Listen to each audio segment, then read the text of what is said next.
Hello friend, সবাইকে আবার একটি নতুন ভিডিওতে স্বাগত জানাই। তো আজকে সুপ্রিম কোর্টে ওবিসি ম্যাটার কিছুটা হলেও কিন্তু মিটে গেছে। ওবিসি ম্যাটার নিয়ে যে জল্পনা ছিল, যে সমস্যা ছিল, যার জন্য সব প্রসিডিওর আটকে ছিল, সেই জায়গাটা কিছুটা হলেও কিন্তু ক্লিয়ার হয়েছে।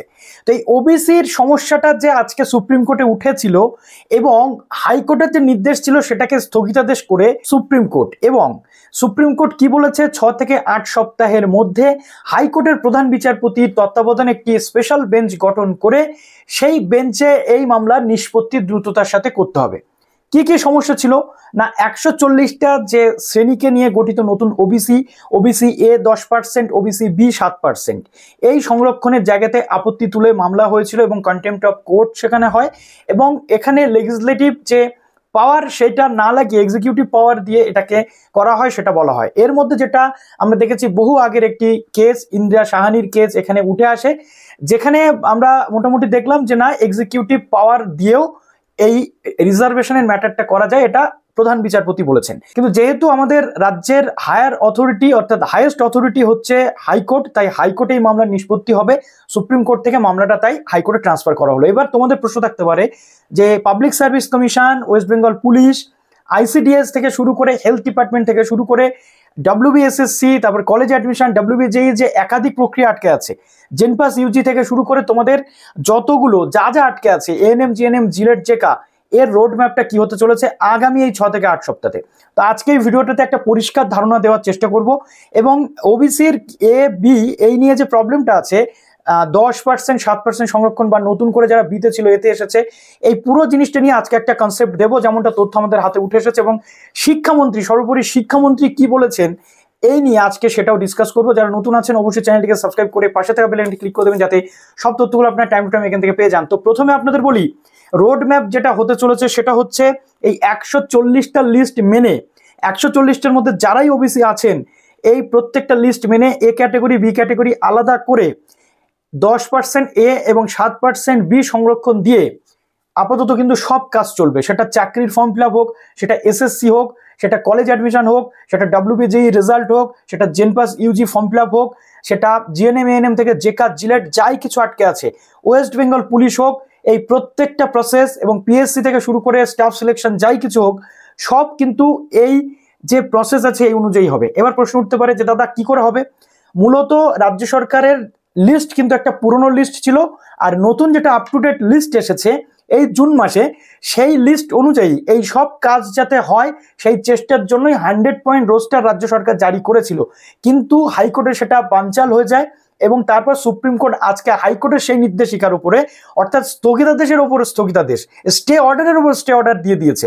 অর্থাৎ এখান থেকে আমরা যেটা বুঝলাম যে আর কোনো বাধা নেই রাজ্য সরকারের কাছে, যেহেতু সুপ্রিম কোর্ট হাইকোর্টের সেই নির্দেশটাকে স্থগিত করে দিয়েছে, অর্থাৎ সেটা ডেমোলিশড হয়ে গেছে।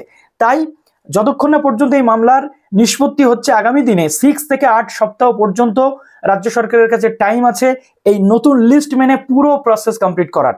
তারপর রাজ্য সরকারের কি হতে চলেছে বা ক্যান্ডিডেটদের কি হতে চলেছে আগামী দিনে হাইকোর্টের প্রধান বিচারপতির এজলাসে যে স্পেশাল বেঞ্চ গঠন হবে সেখানে, সেটা পরবর্তী ক্ষেত্রে। কিন্তু ততক্ষণ পর্যন্ত সুপ্রিম কোর্টের পক্ষ থেকে রক্ষা কবচ রাজ্য সরকার পেয়ে গেছে। এই 140টা মেনে, এ বি মেনে 7 এবং 10 সংরক্ষণ দিয়ে পুরো প্রসেস কিন্তু চলবে, এখানে কিন্তু কোনো সমস্যা নেই।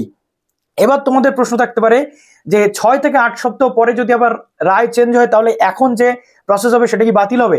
না, এখন যেহেতু এর উপরে স্থগিতাদেশ নেই, অতএব এই লিস্টটা কিন্তু অ্যাক্টিভলি কাজ করতে পারবে। এই লিস্টটা কিন্তু এখন আইন অনুযায়ী বৈধ, যেহেতু সুপ্রিম কোর্ট এখানে কোনো হস্তক্ষেপ করেনি, তাই এই লিস্ট মেনে কোনো কাজ করলে সেটা কিন্তু চলবে। 6 থেকে 8 সপ্তাহের মধ্যে ধরে নাও কোনো ফর্ম ফিল আপ, কোনো ভর্তির প্রক্রিয়া টোটাল কমপ্লিট, বা কোনো চাকরির ইন্টারভিউ থেকে শুরু করে প্যানেল লিস্ট থেকে রিক্রুটমেন্ট যদি সম্পন্ন করতে পারে রাজ্য সরকার, তাহলে এই 140টা যে সিস্টেম আছে এই মেনে কমপ্লিট হয়ে যাবে, কোনো সমস্যা নেই। কিন্তু দেখা যাচ্ছে এখন কোনো একটা ফর্ম ফিল আপ করিয়ে নিল, বা এখন ফর্ম ফিল আপ না করিয়ে ওই 6 থেকে 8 সপ্তাহর মধ্যে ফর্ম ফিল আপ করিয়েছে কিন্তু পরীক্ষা নেয়নি, সেক্ষেত্রে কিন্তু আবার সেটা জটে আটকাতে পারে, ফাঁসতে পারে।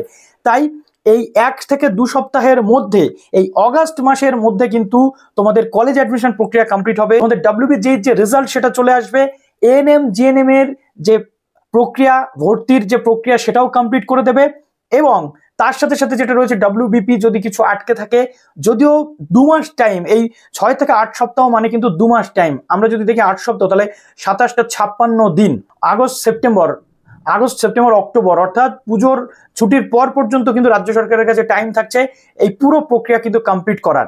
তাই আপাতত সমস্যার সমাধান, স্টুডেন্টসদের আর কোনো সমস্যা থাকলো না, বাট পরবর্তী ক্ষেত্রে কি হয় সেটা আমরা পরে জানতে পারবো। এবার দেখো এই 6 থেকে 8 সপ্তাহের মধ্যে সবকিছু অ্যাক্টিভ থাকছে, এই 140টা লিস্ট বি এবং 10 এবং 7 সংরক্ষণ দিয়ে সবকিছু থাকবে। এর মধ্যে UG, PG, BEd, ANM, GNM, WPG result থেকে শুরু করে জেকা, জিলেট সবকিছু কিন্তু কমপ্লিট হয়ে যাবে এবং সেটা রাজ্য সরকার করবে।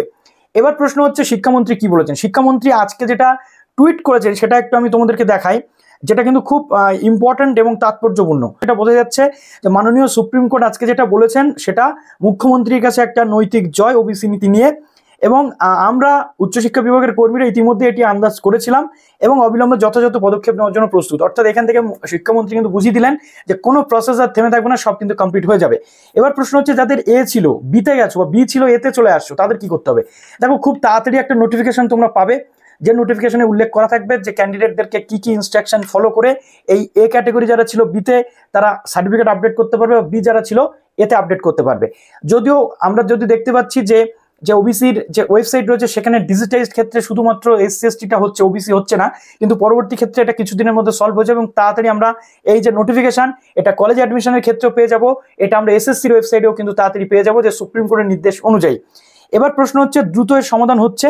এবার প্রশ্ন হচ্ছে যে আমাদের এসএসসি ফর্ম ফিল আপের ক্ষেত্রে বহু ক্যান্ডিডেট যারা এই ওবিসি ইস্যুর জন্য ফর্ম ফিল আপ করতে পারেনি, যারা ফর্ম ফিল আপ করেছে ওবিসি আছে, বয়স আছে, তাদের ক্ষেত্রে আমি বাদ দিলাম কারণ তারা তো আপডেট করতে পারবে, কিন্তু যারা আপডেট করতে পারার সাথে সাথে নতুন ফর্ম ফিল আপ করতে পারেনি তাদের ক্ষেত্রে কিন্তু বয়সের ছাড় এবং নাম্বারের ছাড় দিয়ে আর একবার ফর্ম ফিল আপের সুযোগ দেওয়া উচিত। এবার যেটা রয়েছে যে নিয়োগগুলো আটকে রয়েছে, যদি এই 2 মাসের মধ্যে গভর্নমেন্ট সেই নিয়োগ প্রক্রিয়া কমপ্লিট করতে পারে তাহলে এই নতুন লিস্ট মেনে কিন্তু করে দিতে পারবে, কোনো সমস্যা হবে না। তো এই ছিল মোটামুটি তথ্য, আশা করছি এখান থেকে তোমরা পুরোপুরি বিষয়টা বুঝে গেলে যাতে তোমাদের আর কোনো প্রবলেম না হয়। তো চলো ভিডিওটা এখানে শেষ করলাম, কি মনে হচ্ছে কমেন্ট সেকশনে জানাও।